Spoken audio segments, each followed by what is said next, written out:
Hey everybody, this is Dr. Monica Du. I wanted to talk about breastfeeding today. When our baby is born, we have to decide on what type of nutrition are we going to go ahead and give them. Are we going to do breast milk, or are we going to do formula, our basic forms of nutrition for the first few months of life, even up to that first year? So today I wanted to focus on breastfeeding. Now, breastfeeding can come with quite a few challenges, and in the next few videos, I will talk about some of the frustrations and challenges that can come with it, especially for first moms. And dads, of course, too, can be frustrated with the process of trying to make sure that baby is well fed, trying to make sure that we have enough breast milk. There's just so many challenges that can come, but at the same time, if we are prepared, then those challenges don't have to hinder us and we can actually be successful. So the focus for this video will be on those wonderful, wonderful, wonderful benefits that many people are not aware of. So one of the first ones, of course, is that infant bond that occurs between mom and baby when we hold our baby close to us and provide that important nutrition that comes straight from our own source, our own body. That's one of the most magical events that can happen between a mom and a baby. And, it is encouraged for this to occur as soon as baby is born. If everything is medically fine and stable, skin to skin contact is definitely encouraged for mom and baby.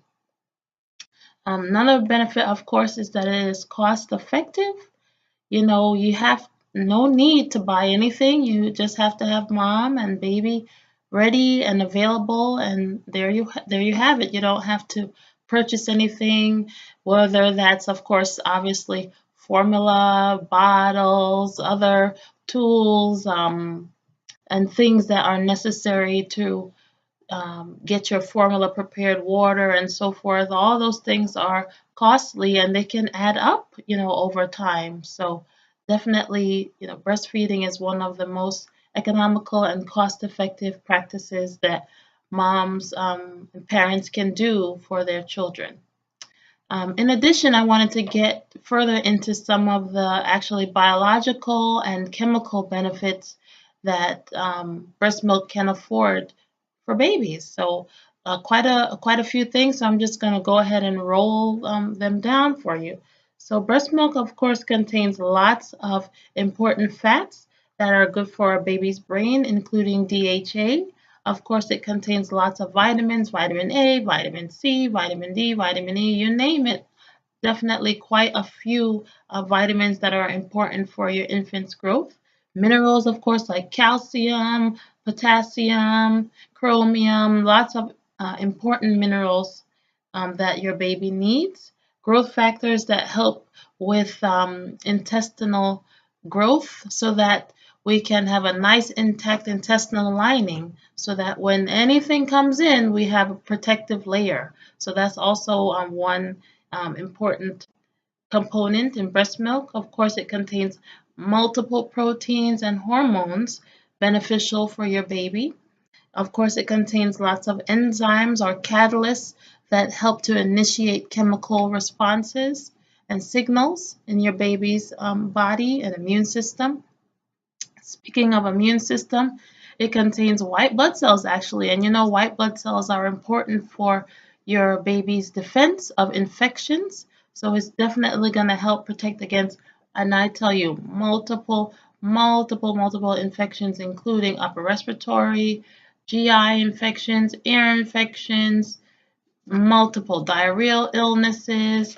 They even have new studies that say that it even has long-term benefit towards warding off autoimmune diseases, maybe even diabetes. There's also been a link shown between the decrease in obesity, just multiple atopic diseases, eczema, asthma, allergens, maybe even sometimes immunoprotective effects against potential anaphylactic reactions, and I'll go into detail about that in a later segment too. So there are just so many different components in that breast milk that help to protect baby. So, whenever we're trying to figure out what exactly we want to go ahead and feed our infants, we should definitely consider breast milk. And of course, the American Academy of Pediatrics definitely recommend exclusive breastfeeding for the first 6 months of life, and then, of course, optimally up to the first year of life. And even some other institutions recommend even up to 2 years old. I know that might seem like a long time, but it's actually not. And if mommy has the ability to produce that milk and can give it to baby, definitely I would recommend going ahead and doing so, because the benefits are just multiple. And I did post an article that talks about some of the short and long-term benefits of breastfeeding. You can go ahead and find it on my Facebook page. I also post these different informative topics on my YouTube page, so you can definitely find that information on the page, and go ahead and check it out and see, what the extent of benefits there are with regards to breast milk. All right, so if you have any questions, please do go ahead and post them. I will definitely get back to you. All right, have a wonderful day.